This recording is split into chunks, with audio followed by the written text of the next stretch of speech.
15 জানুয়ারি গণ অভ্যুত্থানের ঘোষণাপত্র দেওয়ার কথা বললেও সরকার এখনো কোনো দৃশ্যমান পদক্ষেপ নেয়নি। এজন্য সরকারকে তৎপর হওয়ার আহ্বান জানালেন বৈষম্য বিরোধী ছাত্র আন্দোলনের আহ্বায়ক হাসনাত আব্দুল্লাহ।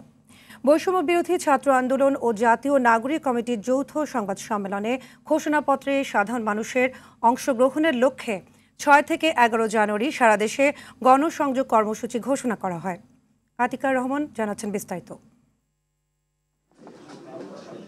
গণ অভ্যুত্থানের ঘোষণাপত্র নিয়ে রাজধানীর বাংলা মোটরে যৌথ সংবাদ সম্মেলন করল বৈষম্য বিরোধী ছাত্র আন্দোলন ও জাতীয় নাগরিক কমিটি। এ সময় হাসনাত আব্দুল্লাহ বলেন, অভ্যুত্থানের ঘোষণাপত্র হবে বিপ্লবের প্রতিফলন এবং দেশের সব মানুষের আশা আকাঙ্ক্ষার প্রতীক। তবে 15 তারিখ ঘোষণার প্রতিশ্রুতি দিলেও সরকার এখনো তৎপর নয়। সবার অংশগ্রহণের ভিত্তিতে ঘোষণা করবেন এমনটি বলেছেন, প্রতিশ্রুতি দিয়েছেন, কিন্তু সরকার এখনো ঘোষণাপত্রের ব্যাপারে দৃশ্যমান কোনো উদ্যোগ নেয়নি।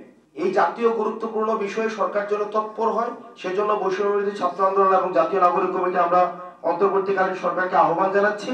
ঘোষণাপত্রের ব্যাপারে সরকার কার্যকরী উদ্যোগ গ্রহণ করলে এ ব্যাপারে আমরা আমাদের নিজেদের মতামত জানাতেও বৈষম্য বিরোধী ছাত্র আন্দোলন এবং জাতীয় নাগরিক কমিটি আমরা প্রস্তুত আছি। ঘোষণাপত্রের সাথে বিভিন্ন শ্রেণী পেশার মানুষের সম্পৃক্ততা তৈরি করতে 5 দিন ব্যাপী কর্মসূচি ঘোষণা করা হয়। আগামী 6 জানুয়ারি থেকে 11 জানুয়ারি পর্যন্ত দেশব্যাপী আমরা কর্মসূচি ঘোষণা করছি। আমরা মানুষের কাছে লিফলেট বিতরণ করব, আমরা সমাবেশ করব এবং বিভিন্ন মাত্রার জনসংযোগ করব।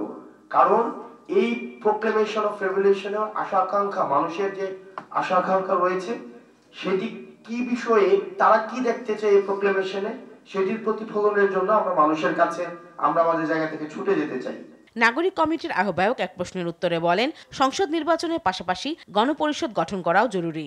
যে গণপরিষদ নির্বাচনের মধ্য দিয়ে জনগণের ভাষা একসাথে হলো গণপরিষদে লিখিত হবে এবং জনগণের সকলের একটি অধিকারের জায়গা থেকে আইন তৈরি হবে। পার্লামেন্টারি ইলেকশন এবং গণপরিষদ একসাথে হতে পারে, এটা কোনো কন্ট্রাডিক্টরি না।